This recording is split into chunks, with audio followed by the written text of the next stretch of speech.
Урматтуу сот, урматтуу катышуучулар, айыптарга кол койгондор маселени кароону чоюп дейт. 20-сынан 22-сине чейин, 22-синен 27-сине деп учкун каралды.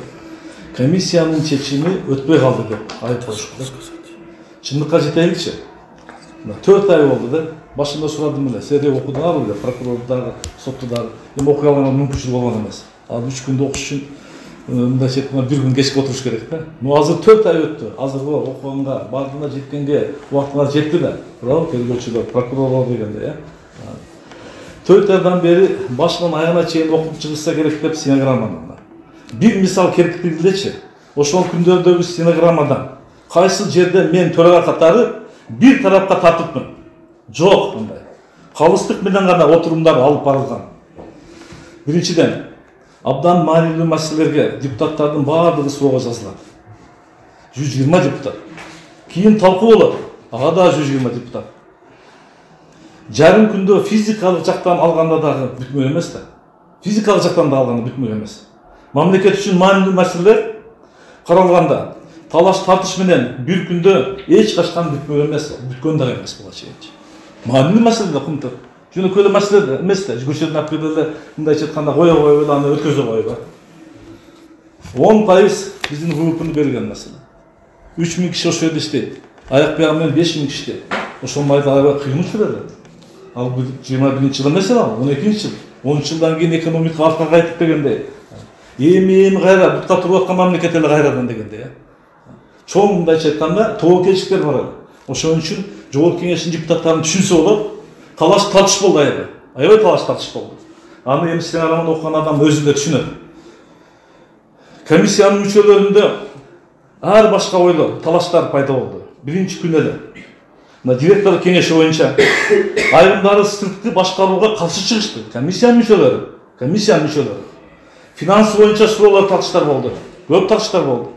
Депутаттар абдан сын менен мындайча айтканда маселени кароого киришти. Ата журт фракциясынан дагы мындайча айтканда сын менен карашты. Ошол эле Садыр Жапаров комиссиянын төрагасы мүчө болгон Ата журт фракциясынан да сындар болду. Буга чейин адвокаттар да айтып кетти. Комиссиянын даярдаган токтому боюнча талаш тартыш чыкты. 3-4 альтернативдүү токтом чыга калды. Садыр Жапаровдун партиядаштары долбоорду кайра иштеп чыгыш керек экен деп сүйлөштү. Комиссиянын мүчөлөрү айрым пункттарга макул эместигин билдиришти. Комиссиянын мүчөлөрү. Талаш тартыш, критика, өзгөчө пикирлер, полярдуу көз караштар демократиялык жогорку кеңеш үчүн табигый нерсе. Анан кантип жарым күндө чечим чыгып калат. Кана ошондой болсо, мүмкүн да эмес андайчы. Азыр бизге күнөө коюп атат, ошо жарым күндө ошол күндү бүтүрүш керек, ошондо чечим чыгып калса жакшы болмок депчи. 5-чи чакырылыштын өзгөчөлүгүн айтып кеткем келет да. 5-чи чакырылышта гана бийлик өзүнүн каалаган депутаттарын өткөзө алган жок 2010 жылдан кийин. Ага убактысында жеткен эмес дегенде.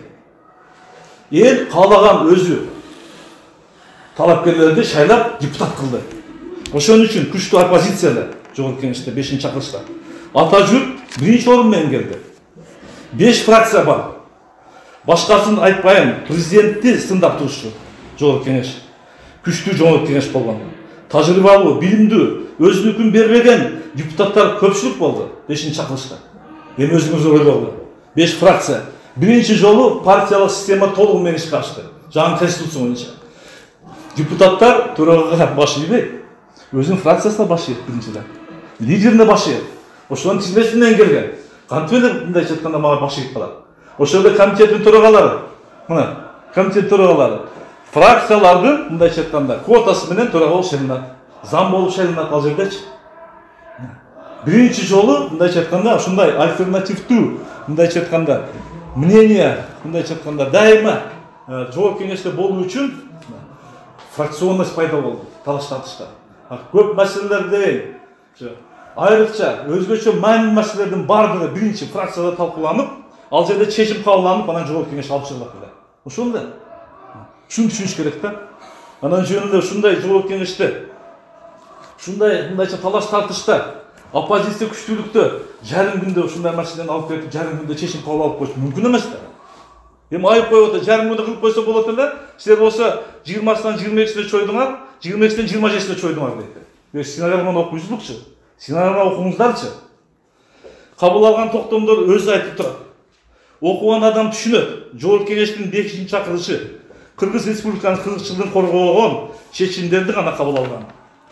Токтомго келсек, айыптоочулар жазып жатат да, жумшак чечим кабыл алынды деп. Кайсыл жери жумшак көрсөтпөчү мага. Кайсыл жери жумшак? Башында окуган жок элеңер. Эми азыр окуп чыккан. Көрсөтпөчү кайсы жери? Кайсы жери жумшак? Мына экинчи пункт менен жазып жатабыз. Токтомдо. Инвестициялык келишим 2003 жылкы Кыргыз элинин мамлекеттин кызыкчылыгына терең каршы келет. Ошол келишимди түзгөндө коррупция бар деп биз жазып атабыз токтомдо. 3-чү пункт менен Садыр Жапаровдун ишин улантыш үчүн мамлекеттик комиссия түзүлсүн деп жатабыз. Токтоткон жокпуз жумушту. Мына 12 менен 21-ди салыштырайлы. Ушул боюнчачы. Мына 21-жылы дагы ушул жогорку кеңеш, мен азыр депутат болуп турган жогорку кеңеш дегенде биз чечим кабыл алдык. Пункттор боюнча маселени кайра карадык. Биринчи депутат комиссия түзүлдү. Бир жумадан кийин макул деп добуш бердик. Бир жумадан кийин Акылбек Жапаров чыгып айтты. Депутаттык комиссиянын полномочиясы жетпейт экен бул маселени чечиш үчүн депчи. Госкомиссия түзүш керек деди. Биз макул болуп госкомиссияны колдоп бердик. Госкомиссия түзүлдү. Ана ошол госкомиссиянын ишин жыйынтыгы менен мына баягы азыр пункттор боюнча иштеп атат го. Мындайча айтканда тышкы башкаруу деп. Башкарууну өзүбүздүн колубузга алдык десек болот. Госкомиссиянын сунушу менен биз чечим кабыл алдык. Ошондо дагы эмнеге мүмкүн болду бул? Эмнеге мүмкүн болду? Канча күн иштеп ошондо дагы дегендей да. Эмнеге мүмкүн? Ичинде президент, өкмөт, жогорку кеңеш бирдиктүү бир позицияда турду. Мына эми жетти пышы десек болот да. Бирок ошондо дагы эмне үчүн чечим кабыл алынды? Ачык эле депутаттар сарсана болду. Кандай болот? Токтоп калбайбы? Иштебей калбайбы депчи. Суроо берилди ачык эле. Акылбек Жапаровго ким жоопкерчиликти алат бирдеке болсо деп. Акылбек Жапаров ачык эле айтты. Садыр Жапаров жоопкерчиликти алат деди президент деди. Биз кол көтөрүп колдоп бердик. Төрага бул модератор. Мына өзүмдүн жумушумун мыйзамдын чегинде жакшы да калып барып эсептейм мен. Мен бул аналогияны эмнеге айтып атам? Түшүнсүн деп атам. Эмне үчүн биз ошондо дагы депутаттык комиссиянын чечимин колдоп, бирок мамлекеттик комиссия түздүк ошондо дагы. Насарбиев башкарган мамлекеттик комиссияны түздүк. Биз аны жокко чыгарган жокпуз. Анын полномочиясы жетпейт дептир. Көбүрөөк укук берилген госкомиссия түзүлдү. Мына 3-чү пункт менен Садыр Жапаровдун ишин улантыш үчүн мамлекеттик комиссия түзүлсүн деп токтоткон эмеспиз деди. Мындай айтканда жумушун уланттык да. Улантып, анан 4-чү пункт менен госкомиссиянын Садыр Жапаровдун комиссиясынын жыйынтыгы боюнча тапшырма берип жатабыз. Абдан көп тапшырма бердик. Именно ошол комиссиянын, депутат комиссиянын жумушу боюнча, жыйынтыгы боюнча. 5-чи, өкмөткө бир топ тапшырма берип жатабыз. Чечимдерди жокко чыгаруу боюнча. Мына кийин Бабанов да айтты го, Өмүрбек Токтогулович, 16 000 гектарды мен жок кылдым депчи. Эмнеге жок кылдым? Ишин дегенде 10 күн мурда биз Токтомго тапшырма берип атабыз. 16 000 гектарды алыш керек Кумтурдан деп. Анан кийин 10 күндөн кийин биз 1-2 жолу эстеткенден кийин анан кийин ал Токтомду чыгарып атат, 16 000 гектар алынып атат. Сарыташ Эрташ заповедник боюнча Токтомду чыгарып атабыз. Токтомдогу чечимдер жокко чыгарылсын деп. Налогтор боюнча мурунку чечимдер жокко чыгарылсын деди. Ушун менен келишим налогтор боюнча кыйла жеңилдиктер берген болчу. 2003 жылкы келишимден чыгуу боюнча чечим даярдалсын деп, бир топ лицензиялар жокко чыгарылсын деп жазып атабыз Токтомго. Ген прокуратурага катуу тапшырмалар берилди. Биринчи жолу президентке сунуш берип жатат Токтом менен. 2009 жылкы указды жокко чыгарды. Жумшагын таап бергилечи чечимдерин. Кайерде жумшак болду? Ошо депутат комиссиянын жыйынтыгы боюнча, госкомиссиянын жыйынтыгы боюнча да азыр айтып берем. Кайерде жумшак болду? Мына 21 февраль 2013 жыл госкомиссиянын ишинин жыйынтыгы боюнча Токтом кабыл алдык. Бир чечимге келе албасаңар деп жазып атабыз биз жерде. 24 апрель 2009 жылкы келишимди денонсация боюнча процедураны жүргүзгүлө деп тапшырма берип жатабыз. 31 декабрь 2003 жылкы келишимдерден чыккыла деп атабыз өкөнүн тең. Кайерде жумшак? Токтомдун аткарылышы боюнча 5 жолу карап чечимдерди кабыл алдыгыз. ошону үчөө менин туралыгымда токтомдогон менин колум коюлган. Мына 5-июль 2010 жыл өкмөттүн иши жетишсиздик деп баа берилди. Дагы бир жолу тапшырма берилди. Бир келишимге келе албасаңар, денонсация боюнча мыйзамды алып келгиле деп. 23 октябрь 2010 жылы каралды. Өкмөттүн иши жетишсиз деп жыйынтык чыгарды. Кыргыз Республиканын үлүшү 67%дан кем эмес болбош керек деп тапшырма берип жатабыз. 9 сентябрь 2010 жылкы меморандумду четке калсын деп. Өкмөт ошондо бир меморандум даярдаган экен, жогорку кеңеш жактырган жок ошону. Жактырбай, жокко чыгарылсын, четке калсын деп биз тапшырма берип атабыз. Бир тараптуу процедураны ишке ашыргыла деп 24 апрель 2009 жылкы келишимди жокко чыгарылсын, 31 декабрь 2003 жылкы келишимден чыккыла деп тапшырма берип атабыз. Дана бир жерден артка кайткан жокпуз. Ген прокуратурага катуу тапшырмалар берилген. Ошондо да 26 февраль 2015 жылы карады дагы бир жолу. Маселени мындайча биздин токтомдун аткарылышын. Өкмөттүн иши канааттандырарлык эмес деп табылды. Не болду деп. Абдан мындайча айтканда терс баа болот. Мындай баа берилген эмес. Не болду деп баа берип атабыз. Именно кумтор боюнча жүргүзгөн жумушун 2015 жылдын 16 мартына чейин деп атабыз. Бир келишимге келе албай атсаңар, Кумтор Gold Company улукташтыруу боюнча мыйзам долбоорун официалдуу корутун даярдалсын деп тапшырма берип атабыз. Тапшыр. Текебаев даярдаган мыйзам менен биз жок, кеңеш айтып атабыз. Жогорку кеңеш Кумтор бир келишимге келбесе, биздин үлүшүбүздү көбөйтпөсө, биздин сунуштарга макул болсо, Кумтор Gold Company улукташтырабыз деп атабыз, ачык эле жазып атабыз. Мына кайерде жумшак айтпачы, ушу жумшакпы? Кайерде жумшак?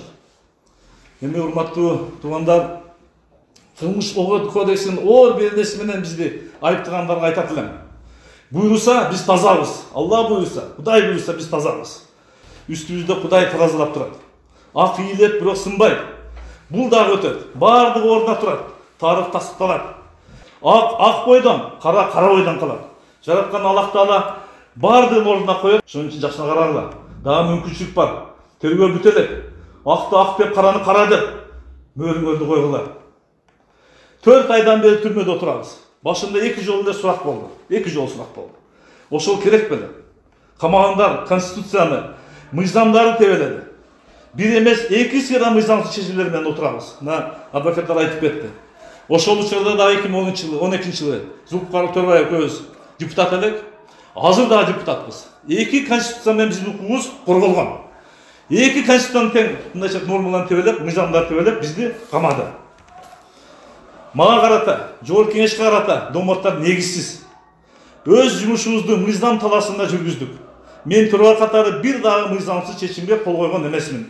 Буйруса тазабыз, Кумтор боюнча тазабыз. Мыйзамды туу туткан, мамлекеттин, элдин кызыкчылыгын коргоп иштегенбиз Аллахын буйруса. Башка мүмкүн дагы меселе. Урматтуу туугандар, мамлекеттин, элдин кызыкчылыгын коргобой анан үчүн отурабыз жогорку кеңеште. Башка мүмкүн дагы эмес. Бизде эл ошон үчүн жүрөгөн, ошону шайлаган. Анан кийин тул дооматтарды коюп, мыйзамды талап өтсөк, конституция, мыйзамдар тебеленип жатат. Каалагандай чечмеленип, укуктун үстөмдүгү, мыйзамдуулук сакталышы сот, урматтуу сот, сиздин ыйык милдетиңиз. Ошон үчүн мен ойлойм, бул айткандардын баарын эске алып туруп, азыр болсо келечекте, мындайча айтканда адилеттүү, акыйкаттуу чечим карашта. Чоң рахмат. Эл карап турат.